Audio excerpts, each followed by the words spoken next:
Today, we head back to Ghost for another trail run.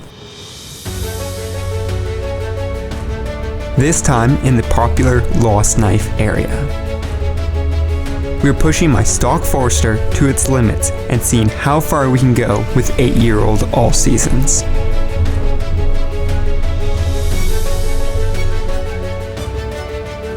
The trail today will take us through some meadows into tight switchbacks with loose rock and some great views. To a section of trail that's still wet from the spring thaw. Are we gonna find the limits, or are we gonna have to go find something harder?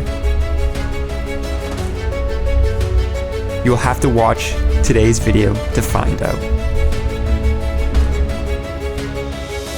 What is up and welcome back everyone. Today we'll be doing a little bit of off-roading in the Forester. Like I said 2 videos ago, but we got a little bit of rain and we didn't want to take the Forester and its all-terrains through the muddy terrain, so we're not doing that today. We're actually going on some dry trails. Check this out. And we're going to be riding around. We're in the same area again that we camp and we go off-roading in the Ghost. So that's what we'll be doing today. Got my Forester. As you can see, we've already done some trails and you'll be seeing that just in a little bit. No Adrian today in the Crosstrek, but we do have Austin again in his Subaru Forester right-hand drive XT, so that's super cool. And then Lee in the, not the 4Runner, but the Tacoma now, so we're doing well. You guys will see that this terrain is pretty awesome. This is kind of what I've been imagining when I went to like Montana and stuff, so this is a perfect test. Forester is doing great, especially for the kilometers. It's a little bit rough. My struts are making lots and lots of noises, but that's not too bad because we got some things coming. So let's get to riding the trail. Before we even got started, we ran into our first problem. The main entrance to the Lost Knife Trail had a steep drop off into a puddle that there was no way my all seasons were going to make it through. We had to find a different way. After heading north for a bit longer, we came to our second entrance into the area. That, rather than having a puddle of mud, had a system of switchbacks that opened up to a system of meadows. The vast openness didn't last long though. Before we knew it, we were back in the trees tackling the switchbacks. This time with a little bit more rock. While Austin's Forester had a bit more power, the delivery made it difficult to get it down without spinning. Well, on the other hand, my 2.5 had a little bit more low end with a linear power delivery, which made quick work of the trails.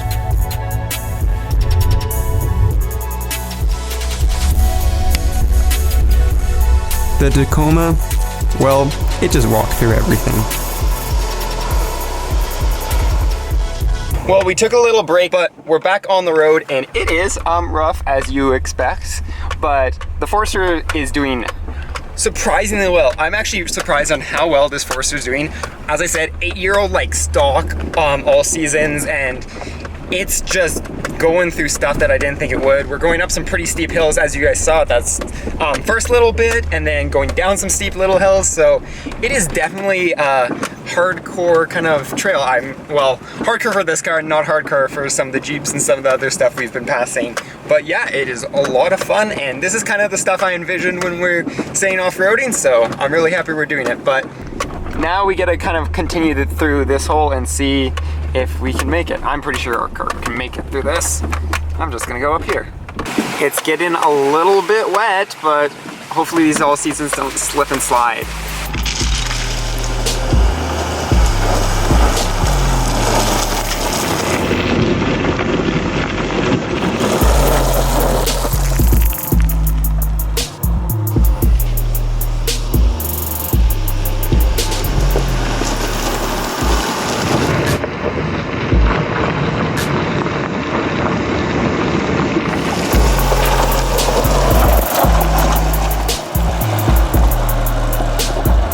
So this got really muddy real fast, so my all seasons might have a little bit of trouble because Austin has all terrains and he had a little bit of slippage, so we'll see if my car can make it. So wish me luck through that mud. We made it to this interesting section, and as you can see, there's some mud puddles here and a little bit over here. But as we go up the hill, it gets worse, it gets more rutted, and there's a lot of tree branches stuff. And it would be fine if we straddled it actually, but as soon as I slide over, I would hit my oil pan and it would just be too dangerous. So we're thinking of, till we get skid plates, we're not gonna send it up there. And we're turning around now. That means I gotta go through there all again, but it's not bad because I'm actually surprised of how well the Forester is doing in this mud with these, looks like slicks now because they're so filled with mud. But Austin is up there. Turn around because he was leading. He has a car that's capable of more than I am right now, so turn around up there.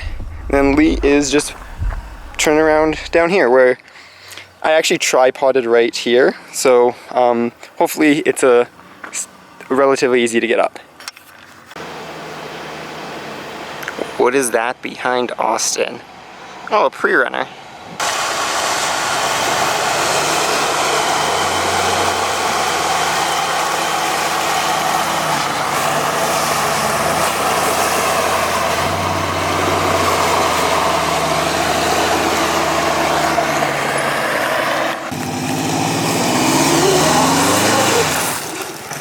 Without this trail as an option, we now had two ways to go.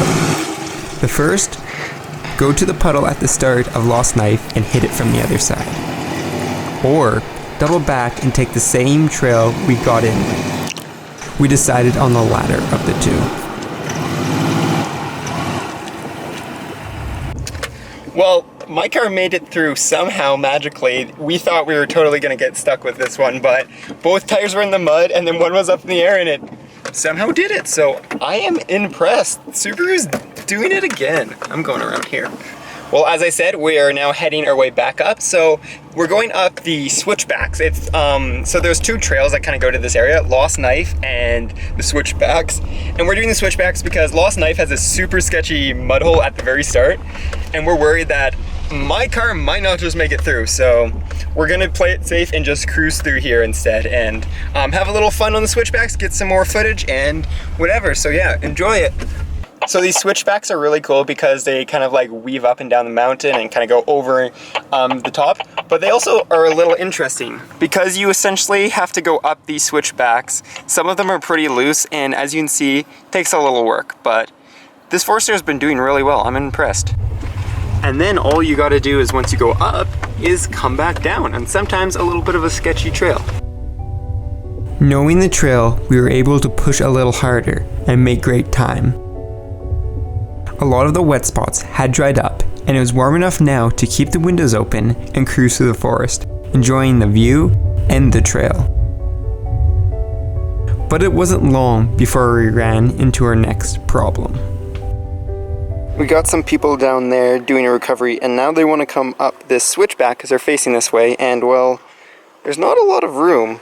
This is kind of what happens when you're on these small single lane roads or trails, is when you're meeting people, sometimes it's a little bit difficult to get past. So I think we're kind of good here, but I don't know, they got a Tundra and a Jeep and some other stuff. A Jeep, that's a Jeep for the trailer, isn't it? Yeah. So yeah, it's gonna be interesting to see how we can get past. It's not technically that bad here, but we will see. Now there's like 5 more vehicles up there, so this just got a lot more interesting. We think we can get around. They kind of tucked into the corner like we did on this switchback, so we should be able to go. If that side-by-side goes, we should be able to just make it down, but it's kind of a stalemate right now.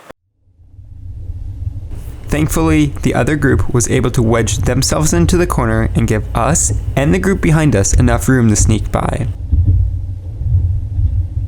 I'm glad my tires didn't give up traction when I was facing the other vehicles.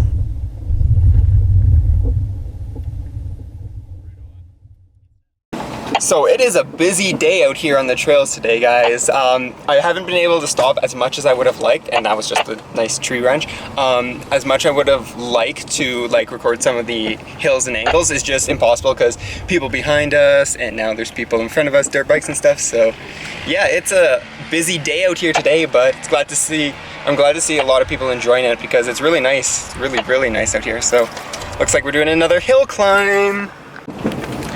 It's crazy. You come out of those trees in the switchbacks, and now you're in like this like desert area. Not really desert, but it's kind of more meadowy, and there's not a whole lot of stuff here besides a really dusty trail. I'm gonna have to clean my car after this. I left my windows open because it's such a nice day, and now my car is super dusty, so I don't know if I should have left them closed, but it's so nice.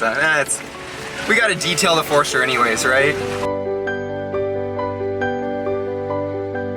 After letting the group behind us pass, we crossed into another meadows that allowed us to really see how vast this area is and how the trail crossed through it before we entered into the trees one last time.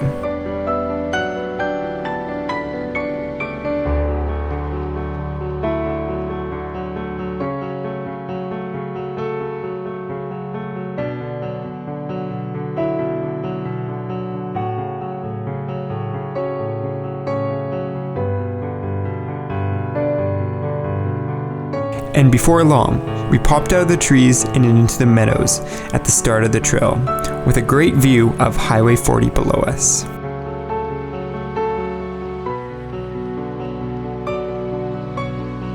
As we descended into the valley and back to Highway 40 with ease, we left the rock-covered, dusty trail and entered back on to the gravel road.